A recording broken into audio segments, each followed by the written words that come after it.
Maurício, boa noite. Primeira pergunta é de Sérgio Loredo, equipe Futebol Total. O que falar do resultado da forma que aconteceu?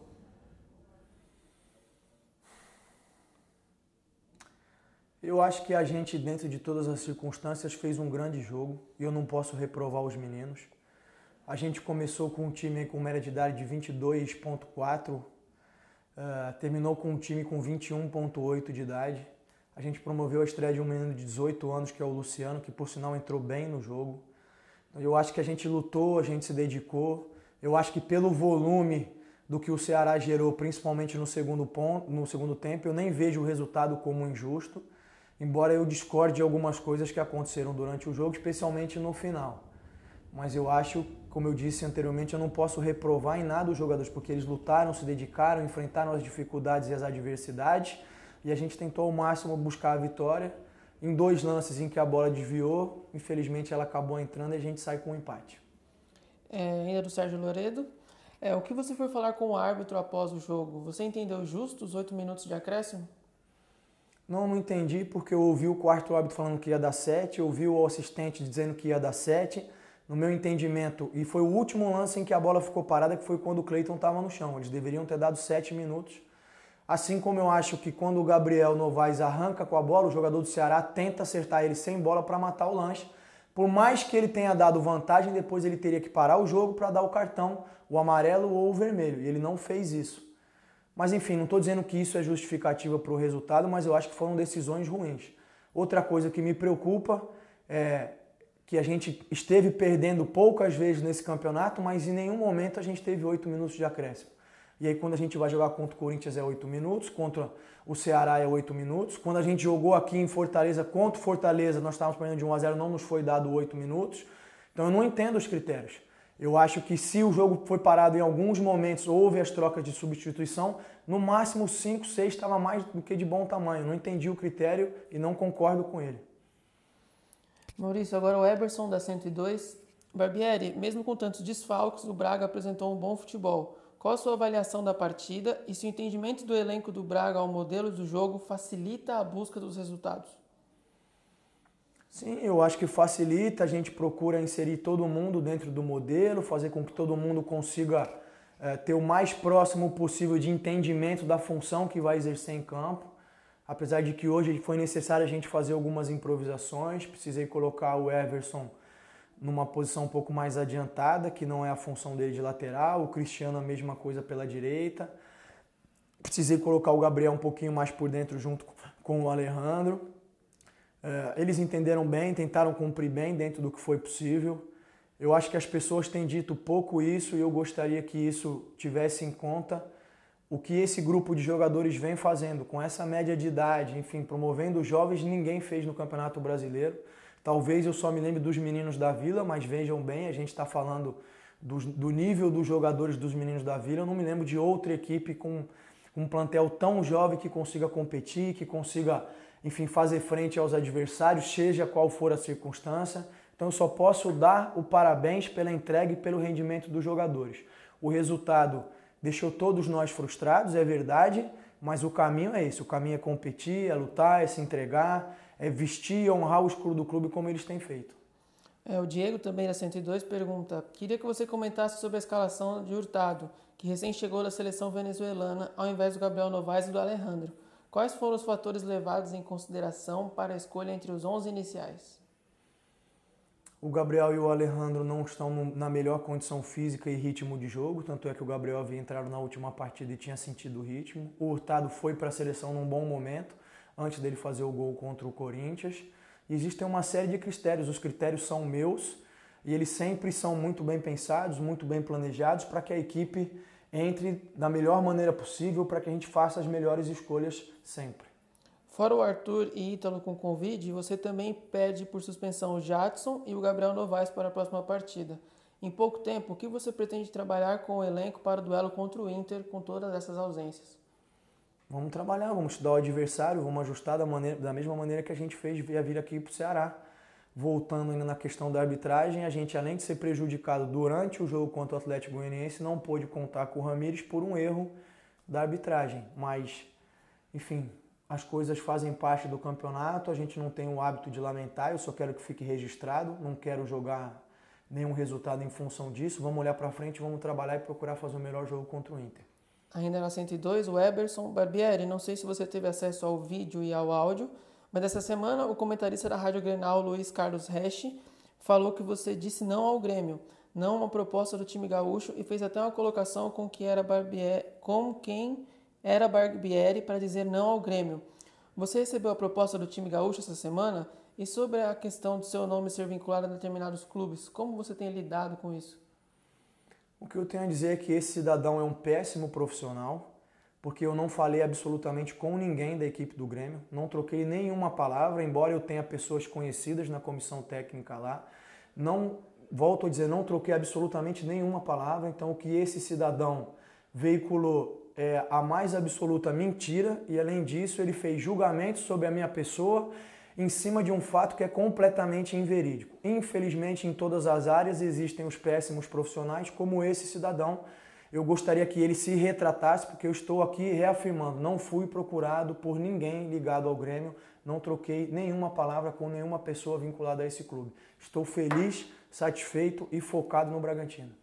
O Tárcio, da 102, pergunta, nos 2 lances do gol do Ceará, a bola desviou no Fabrício Bruno. Foi azar ou faltou mais alguma coisa para a equipe conseguir segurar o resultado? Eu acho que o azar fez parte, claro, mas é claro que a gente poderia também ter feito coisas diferentes. Agora, volto a dizer, a gente estava numa circunstância difícil, os jogadores se entregaram, lutaram, talvez a gente pudesse ter tido um pouquinho, uma outra atitude, prender um pouquinho mais a bola, já que a gente tinha a bola ali faltando menos de 1 minuto para acabar o jogo, de repente tentar parar um lance numa bola longa deles, mas são coisas que acontecem. Volto a dizer, eu dei os parabéns aos jogadores pela entrega, pela luta e pela dedicação e mantenho a minha postura. Matheus Pereira, do Jornal Mais Bragança, pergunta, com a ausência do Arthur, o Elinho vem demonstrando que pode sim brigar pela vaga no time titular? Como você avalia o desempenho dele nas últimas partidas e a importância que ele vem tendo em meio a tantos desfalques? Estou muito satisfeito com o desempenho dele. A gente sempre teve em conta que o Elinho é um jogador importantíssimo para nós, já nos ajudou e foi decisivo em vários momentos. Teve uma oscilação de rendimento, isso junto com o crescimento de outros jogadores. Eu preciso sempre fazer a escolha sobre aquele que é o melhor para o momento para iniciar. Mas a gente continuou trabalhando o Elinho, desenvolvendo, e ele está colhendo os frutos de ter buscado esse espaço dele novamente. Precisou sair porque estava sentindo câimbras, mas é um jogador importantíssimo para nós, tem nos ajudado bastante. Rodrigo Seixas, do Correio de Atibaia. A ideia no segundo tempo, seguindo o que falou o Fabrício Bruno no intervalo, era tentar matar o jogo no contra-ataque? Não só isso, eu acho que a gente podia ter jogado um pouco mais, eles vieram na imposição. O Ceará talvez seja uma das equipes mais fortes, se não a mais forte fisicamente do campeonato, eu digo em termos de tamanho, de volume, de massa dos jogadores, a gente precisava ser rápido e aproveitar os espaços. Eu acho que a gente até criou algumas situações, mas volto a dizer, até pelo volume que o Ceará gerou no segundo tempo, eu nem acho que o resultado seja completamente injusto. Fico insatisfeito com as coisas que levaram para que esse resultado acontecesse dessa forma. Mário Gonçalves, do Correio de Atibaia. Nessa semana, o Bragantino joga contra o Internacional. Como você analisa esse próximo confronto diante da sequência de jogos fora? Confronto difícil, dificílimo. O Internacional vem num bom momento. Não tenho certeza, mas se não me engano, perdeu o jogo de hoje para o Palmeiras, é isso? Então, apesar dessa derrota vir numa crescente muito grande, a gente sabe que é muito difícil enfrentar eles, especialmente lá no Sul. Mas vamos trabalhar, vamos estudar, vamos fazer as melhores escolhas para fazer um grande jogo. Paulo Felipe, do Mercado do Futebol. Mais uma vez na competição, o Bragantino cedeu o empate no fim do jogo. Como você explica essa sequência de empates desta forma? Qual sequência de empates? A gente vem de 2 vitórias. Eu acho que tem acontecido em alguns momentos, sim, da gente no final acabar cedendo. A gente já conversou sobre isso, sobre o que é preciso melhorar. A gente melhorou em alguns momentos, mas hoje eu acho que o tempo extrapolou o que era necessário.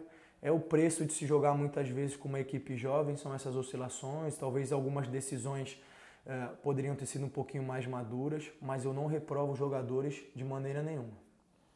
Ainda do Paulo Felipe, mesmo sem os 2 goleadores da equipe na temporada em campo, Ítalo e Arthur, o Bragantino conseguiu manter o excelente ritmo ofensivo e perdeu a partida.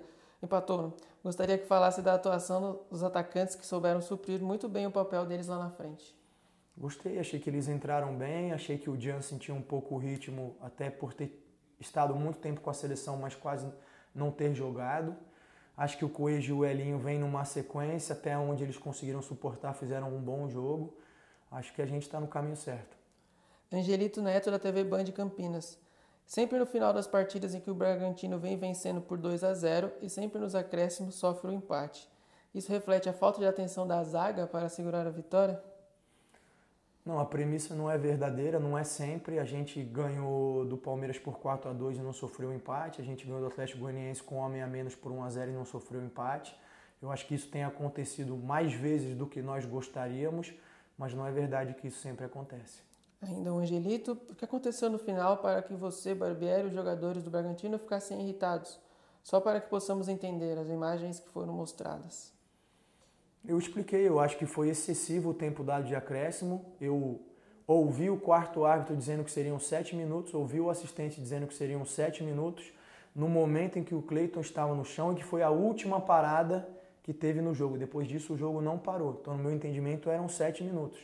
E volto a dizer, ele teria que ter parado o lance no tiro de meta do Christian para dar o cartão para o jogador do Ceará que acertou o Gabriel Novaes sem bola. Ele teria, era obrigação dele, mas não fez. A última, de Felipe Granado, Jornal Bragança em Pauta. Barbieri, com 2 casos de Covid em uma semana, isso gera um sinal de alerta na comissão técnica, para que os cuidados sejam redobrados, sobretudo com a proximidade da partida mais importante do ano, que é a final da Sul-Americana, e a necessidade de ter todos os atletas possíveis disponíveis para este período. Sim, eu acho que infelizmente tem acontecido com a gente, que sirva de lição para que todos nós como sociedade possamos entender que apesar das coisas estarem sendo flexibilizadas, a pandemia ainda não acabou.